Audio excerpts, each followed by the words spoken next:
Hi guys. So, what comes to your mind when you think of the word love? Simple, pure, unrequited love. Just think for a second. So for me, love means food, right? It's the flavor, it's the color, it's the texture, it's the happiness of digging into a jar of Nutella or just spreading that makhan over a warm roti and eating it with some rajma and dal. That for me is pure love. So, my name is Devashree Sanghvi. I run a popular food blog called The Crazy Indian Foodie. I know, funny name. I'm based in Bombay and I have over 160,000 people following me and looking at my work, listening to my recommendations. So, my journey with food started a long, long time ago. I've always been in love with food since the very beginning.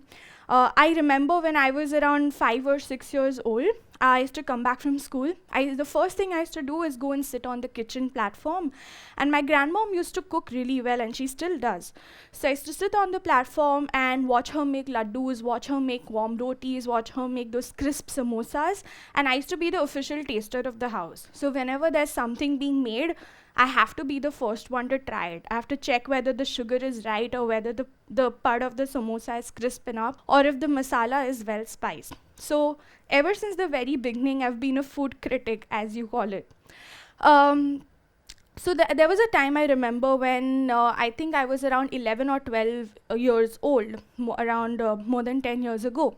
So it was a normal day at school. I used to be a very shy child. I used to hate meeting people and interacting with them. So I used to be a typical nerd, always in my books, and I used to be very selective about who I talk to.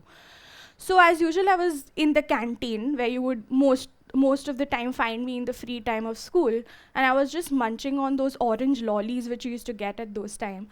And suddenly I see my mother in the middle of the day. I'm like, what is my mother doing here? I mean, is school getting out early? What's happening? So she didn't say anything. She just said, we need to go. I'm like, okay, cool. So I just packed my bags and we left. So on the way, I came to know that my nana, that is my grandfather, had passed away. Now, I was very close to him. I mean, I still remember he used to stay, I'm from Bombay, so he used to stay in Andheri. So we used to keep going to Juhu Beach. We used to have chaat, we used to have pav bhaji, we used to have gola. So we used to have a gala time together. Like, I remember we used to go to the garden and it was a daily thing that we have to go have pani puri or pav bhaji or faluda or something at Juhu Beach or around and come back. So it was really shocking for everybody. It was not a very good day. So after the last rites and all got over, we came back to my house. Everyone was in their very own sad mood, and I thought that okay, I need to do something to cheer them up because I'm sure that my grandfather wouldn't want to see us sad. He was a very happy-go-lucky guy. So I thought that why not make something? Like why not try my hand at cooking? Like I've always wanted to. I used to do small things and help around in the kitchen, but I've never made anything on my own. So at that time we didn't really have Google. So there was this cookbook called The Pleasures of Vegetarian Cooking by Tarla Dalal, who I still feel to this day is one of the best chefs and authors we have here because her recipes are just amazing, especially when it comes to home cooking, vegetarian food and international cuisines. So I was just skimming through that book, which was actually given by my great grandmother to my grandmother and now even passed down to me. And I saw that, okay, why not make pav bhaji? I think that was my nana's favorite. And I'm like, yeah, this will cheer people up. But the question was, how do I do it? I have never made any. I've not even switched on the gas on my own. I'm like, no, I need to do this. So I went about chopping my vegetables and, boiling the potatoes and sauteing everything together. And somehow, after about 2.5 hours, I ended up making something which at least resembled a pav bhaji. So once I served it on the table and people are like, you've cooked it on your own. I'm like, yes, I have. They were like, okay, let's see. So they tried it and they were surprised obviously that I've even managed to make something at that age, and they were happy. So it's that feeling of satisfaction on people's face when you feed them good food or when you cook something with your hands and people eat it. That's what motivates me to go forward. So that started my journey with cooking. After that, I haven't looked back. I keep experimenting in the kitchen. I'm always learning new recipes, and now it's really easy. You YouTube you just watch a tutorial on YouTube or just Google a recipe and you have it. I'm always doing fusions, I'm doing Indian food. So school got over, and I decided that I want to do law because it was a very interesting profession. You have different cases all the time, and every case has a different fact, and it's so intellectually challenging, and at the same time you have an ability to help people. So I got into law school. I got into Government Law College, which is one of Asia's oldest and best institutions. As I said, I used to be an introvert. I used to hate talking to people, but going into college started changing those things a bit. At the same time, my journey with food also kept growing. I used to keep going all around Bombay. I knew where the latest street food was. I knew what is the best dish to have at this restaurant. I used to love clicking pictures. I used to love taking videos. But it was just something I did as a passion. Eventually, I started writing down my recipes, because people used to always, message me that, okay, hey, you made this. I just saw you uploaded a picture of this on Facebook. Give me the recipe. So I'm like, why not have a platform, or why not start a website where I can put these down together? So I went on to Google and I researched, and I saw that most of these recipes are on blogs. So I'm like, why not start a blog? So I looked up, and there were two things that time, WordPress and Blogspot. So I decided that I'll go with WordPress. I set up my own blog, The Crazy Indian Foodie. I started uploading those recipes on them, but this was not social media. This was just the website. People started liking it. I eventually even started my own cooking classes for a short period of time. And at the same time, I used to keep exploring places. Then there was this event which happened in my life which kind of changed the perspective I had towards the world, and it changed my personality. I got a chance to go to Harvard University in Boston, which is one of the best colleges in the world. And I was this person who had not even stepped out of Bombay alone, let alone go to USA. But I thought that, okay, this is an opportunity I cannot give up. So after a lot of convincing to my parents, I ended up going to the US for a couple of months. And that journey is what changed me, because I remember that I stayed in a hostel with people from all over the world. I got to know their cultures, I got to know their way of living, which is very, very different from the way Indian children are brought up here.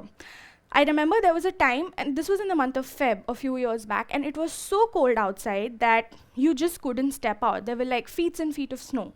And we couldn't order food, but the hostel had a kitchen, and one of the co-owners of the hostel was Indian. So thankfully they had Indian supplies. And it was really cold, and people were like really blah. They're like, what to do? We don't know where to order food from. So I'm like, okay, wait up. So I decided that I'm going to make the best thing ever, hot, warm khichdi. And you also get yogurt there, so it's pretty simple. So I whipped up a khichdi. I just cooked it on the gas. And I was with a group of 6 to 7 people, Mexicans, American, Australians, and Chinese. And they had this. And they were like, wow. We thought Indian food is all about spice and oil. But I'm like, no, Indian food is so much more than that. That's the beauty of being Indian. I mean, every lane you go to, every state you go to has its own way of cooking a dish, has its own variety and its own recipes. So while I was in America, I was at this Model United Nations conference where my perspective towards the world changed. I realized that you need to go out there into the world, you need to explore it, you need to meet people, you need to hear their stories, and you need to learn how to survive on your own. I also got a chance to try different cuisines, authentic cuisines, because when you're in India, things try to get Indianized. Like the Chinese you have here is probably not the authentic Chinese. So I tried it in New York. I tried Italian, I tried Chinese, I tried Mongolian, and all these kinds of cuisines, and that piqued my interest. That's when I just closed my eyes, and I was just devouring a plate of pasta, and I'm like, this is what I'm living for. This is what I want to write about. This is what I want to do. So after I came back, I was a changed person. I was more open. I wanted to meet people. I wanted to know their stories. So at this time, my law school was going on. I used to keep doing internships, and I was totally into law. Now, there was a time where there's this very famous chole bhature wala at Sion. called Manjeet Puri Chole. He serves these authentic Amritsari kulche and chole and puri in Bombay. So I was there with a friend, and I was just taking a bite of that warm, buttery kulcha. And I just started describing it that, oh my god, this is heaven. And I was describing it, how crisp the texture is and how well balanced the chole is. And she's like, if you can describe it so well that it's actually making my mouth water just listening to it, why don't you start writing about it? And I used to write on Zomato. I used to write a lot of reviews. And people used to anyways ask me, where do I go? Where do I find this and that?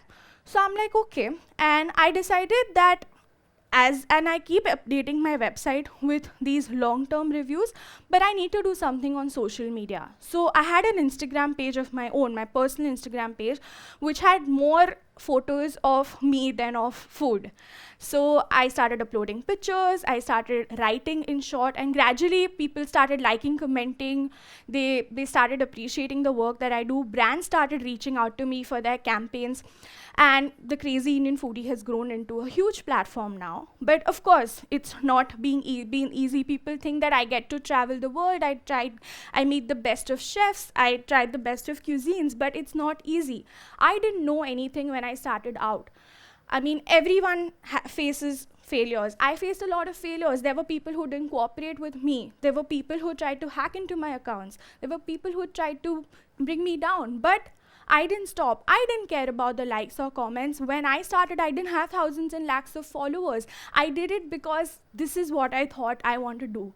So I want you all to do one thing. Just close your eyes for a second and think. If you could do something for the rest of your life without having to worry about the money or what is going to happen, and you actually feel that this is what you want to do, then that is what you should actually strive for. And the most important thing is that you have to self-educate. I didn't know how to run a website, but I researched. I learned how to make videos. I learned how to edit videos. I learned how to do search engine optimizations in social media marketing. That's what I learned. And I'm really happy that in spite of the struggle and in spite of the difficulties I've faced, I'm really happy with what I've achieved, and I'm still not satisfied. Like, you should never be satisfied, because the moment you are, then you have to think, okay, that something is going wrong. So keep pushing yourself, just go ahead and take the plunge and do something which you really want to. Don't think about whether it's going to work out or not. Thank you. If you've enjoyed and liked this video, do not forget to like, comment, and share. And please subscribe to Josh Talk